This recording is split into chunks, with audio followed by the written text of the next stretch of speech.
We got Olivier Aubin-Mercier back here on the program. He's going to be taking on Gilbert Burns at UFC 231 on December 8th. Olivier, how are you today, man? Yeah, I'm good. I'm good. And you? I'm doing well. Good to talk to you again. Now, how was practice today? I imagine you had practice already. Yeah, no, I had my practice, and now it's recuperation time. Before we talk about this matchup, because again, this is a rescheduled matchup to a certain degree, we got to talk about your Halloween costume. You went as Sage Northcutt. What was the idea and the inspiration behind that, and what was the feedback like? The feedback was pretty good, actually. I didn't think it would be that good.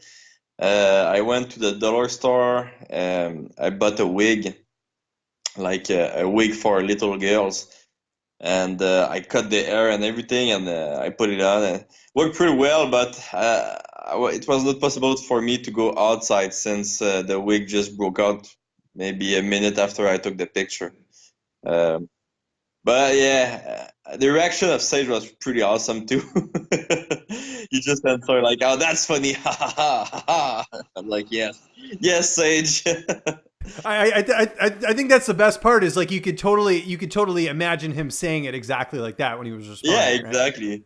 Yeah. And well, who doesn't like him? So it's one of the reasons why I did this costume. Yeah, no, it went over well. And you trained with him before, right? Because he came to TriStar, didn't he? Yeah, of course. He came to TriStar, and he's truly he's like the guy that we said on TV. You know, a really polite and a really nice guy. Yeah, he's like an honorary Canadian in some ways. He's that polite, because Yeah, that's what I'm we're pretty known sure you for. have some Canadian blood in him. Yeah, Like no, the only explanation. I agree. Let's talk about this matchup. Probably feels a little bit like Groundhog Day. We're talking about a matchup against Gilbert Burns. I wanted to know, was there any hesitation taking this fight just with what happened last time with him having issues cutting weight and them, pulling the fight? Well, I was not in a good spot to tell the UFC which matchup would be good for me. So there was no hesitation, but yeah, I was scared, and I'm still scared about that fight. Um because, like I said last time, it didn't happen because he was too big in the beginning of the week. But I mean, to be fair to him, he never missed weight in the UFC. He missed weight outside the UFC in grappling, but never in the UFC. So, to be fair, I think he's gonna be ready this time, and I hope he won't do the same mistake he did last time. You referenced it there. Your last fight, Alex Hernandez, UFC Calgary. That was back in July. What did you take away from that performance that you can bring into this fight? Uh, well, the preparation for my weight was not that great. A lot of stress too, and like I'm really trying to grow every time I fight. So I went to the PI to see if physically, like I'm fit, or like how can I get better, because I kind of got, well, actually, I not kind of gas out. I gas out completely in my fight with Alexander. So that's it. I try to find how to get better, and they helped me a lot over there. It was really interesting. So let's hope let's make that happen again. Let's just say that. Did they recommend going up a weight class at all? I know they've done that for some fighters, and you're a pretty big 155er. I'm actually not a big one. I'm a medium 155er. Okay. But when I fight, like last time I fought it, I was at 170 during a fight day, and like all my career, I fought people that weigh in at 180 the fight day. So I'm not that big. I look big, but it's all decoy. Okay. I'm not, I was gonna say, yeah, must be your clothes or something. Because you're a pretty big guy. I mean, I've interviewed you before yeah, in I have person, a but big upper body, but my leg are really small, like really, okay, really small. Like, yeah. okay, fair enough. And in terms of this weight cut this time around, are you doing anything differently just so you don't run into those issues like last time? Yeah, yeah, of course. I, I didn't see my nutritionist last time, and I think that was a big mistake. I Okay, thought I knew everything, and no, I don't. okay. Well, that's good. And did you eat any Halloween candy this year? No, I didn't. There you go. Right, you're off to a good start because I know it's pretty tempting. You know, Yeah, there's a lot of good I know stuff out there. the dessert side is easier this time. I don't know why. I stopped beer too, so no, the weight is going down pretty easily. Um, I just need to keep the energy up, you know. What about wine? Did you cut that out? Because beer's one thing, but you're more of a French guy. I mean, the wine's the real test. Yeah, no, I don't cut wine. I was gonna say Wine it's is like good for your head. yeah, yeah, I know. There's benefits, antioxidants, all that stuff, right? So nice glass of wine after Yeah, a no, long day. that's not the reason why I take it. Yeah, I know. Oh, I figured that's it. You know, you got to get the other benefits from it for sure. Do you? I know it hasn't been that long, but do you feel like Gilbert has improved since the time you guys have fought? Have you noticed anything in his last couple fights to kind of determine that? Uh, Not his last fight, that's for sure. Well, not his last one, obviously, but maybe the one before that. His stand up looked good. I mean, he Yeah, knocked out Dan Moret. yeah, I didn't watch that fight. I just saw the KO, but I didn't watch the fight. The guy didn't have a lot of experience, so I don't tell you the truth. I don't know. I won't lie. I didn't watch any of his fight yet. Well, let me ask you this. There's sort of a theory going around from his last fight that he cuts a lot of weight, and some people felt like the reason he got knocked out in that fight against Dan Hooker was that he's more susceptible to a knockout because of the fact he cuts so much weight. Do you subscribe to that at all, or do you just think he's like any other 55er? Yeah, I think the smart move for him would be to go at 170 and 165 if that happened. But for some reason he keep trying to do 155. It's pretty weird for me. I think his entourage will maybe you should tell him. But well, I'm not in his training camp, so who am I to tell him anything, you know? Right, and you're also fighting him, so I'm sure you're like, hey, you just make the fight. Let's get this going, right? Yeah, exactly. But um, the last time he fought, he really didn't look healthy. Hmm. Okay. Training camp, TriStar, obviously train with some great guys. What about training partners? Is it just the same guys that you normally train with as far as the lightweights go, like Joe Duffy, Mandel Nallo, guys like that? Well, Gilbert is not a really tall guy, so for sure Mendel maybe is not the best partner, since he's a really funky guy, as you can see. And but yeah, we have a lot of people that came to help me for this training camp. People from Toronto, people from Europe. So yeah, I had a really good training camp so far, so I'm happy with that. Who are some of the guys that you get to work with? I don't know if you know him, but Steve Sims came to help me out. Okay. He's a really, Where's he from? Toronto, you said? yeah, Toronto. He's a really, really good jiu-jitsu guy and super good wrestler. And he was fighting before, so he come to help me a lot.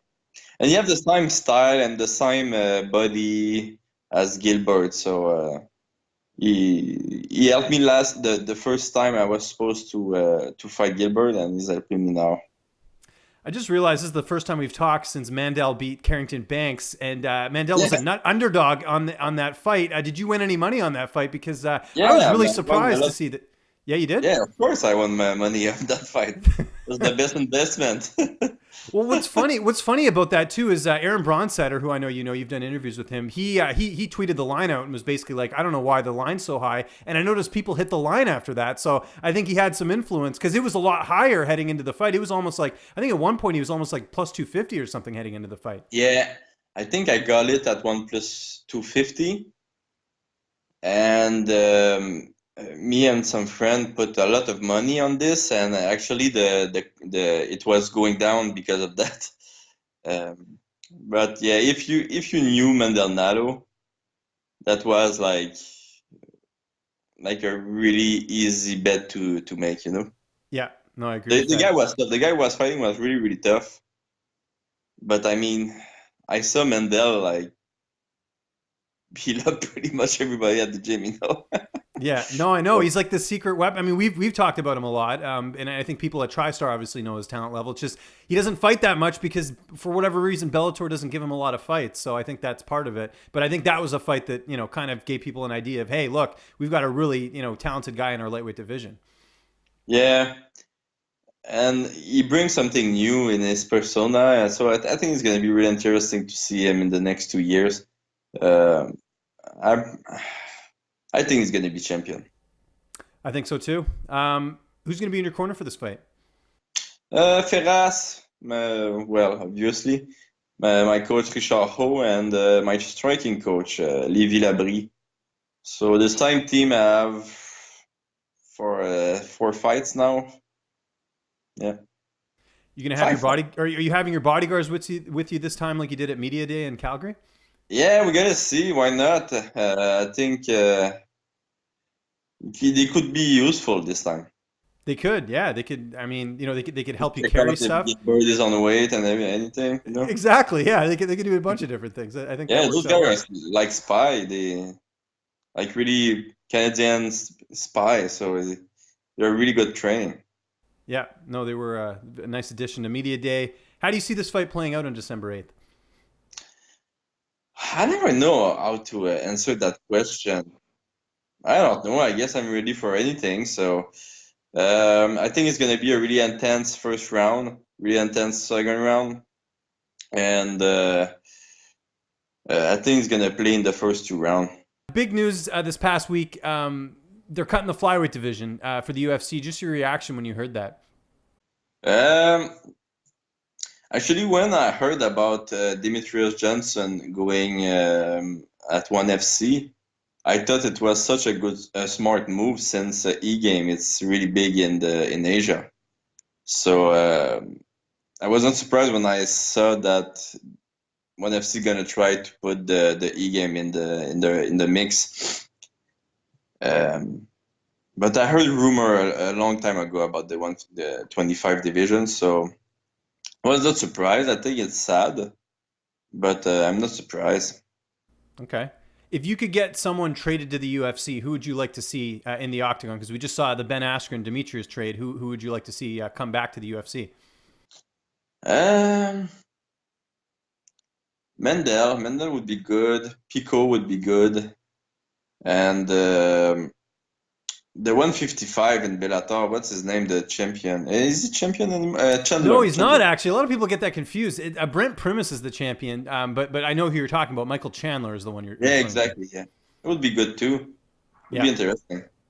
Who would you trade for Michael Chandler if you're the GM? Because you got to give someone back, right? Who would have gave Alvarez, but he's gone. So um, I think Grajic would be a good trade since both of them are really entertaining. The same kind of fighter, really entertaining that put their health in their ring. So I think that would be a good trade. Sorry, who did you say? Justin Grajic. I Oh, don't know. How to say it. you mean Justin Gaethje? Yeah, Gagey. Okay. I was like, who's Grajic? I've never heard of that before. So Never heard of that awesome fighter. yeah, no, that's yeah. Yeah, Because I'm really bad when you were with names. describing him, that's who I thought. But when Yeah. you said it first, I was like, I don't know who that is. But No, I'm anyways. just really bad with name and with accent.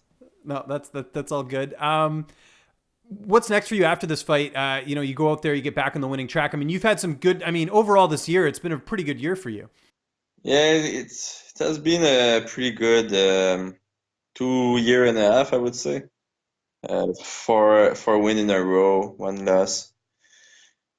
Um, I would like to fight 3 times next year again.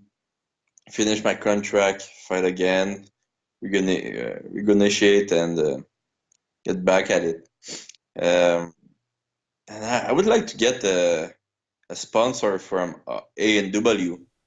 I really like I really like their burger. I do too, and their onion rings, very underrated. Yeah, really underrated, eh? Yeah, Yeah. I anytime, you know what, whenever I'm driving to like Ottawa or Montreal, they have those those pit stops or whatever they're called, and there's always an A&W there, and I always get the onion rings. They're great. Ah, yeah. Every time you're going out, you go there after. It's 24 hours. It's great. It's great. It's great. It's great. I like your line Recommend of thinking, Ollie, and I appreciate you taking the time as always, man. Just remind people where they can find you on social media, and if you have any sponsors or shout outs, the floor is yours. God, always surprising me with that, eh? I know.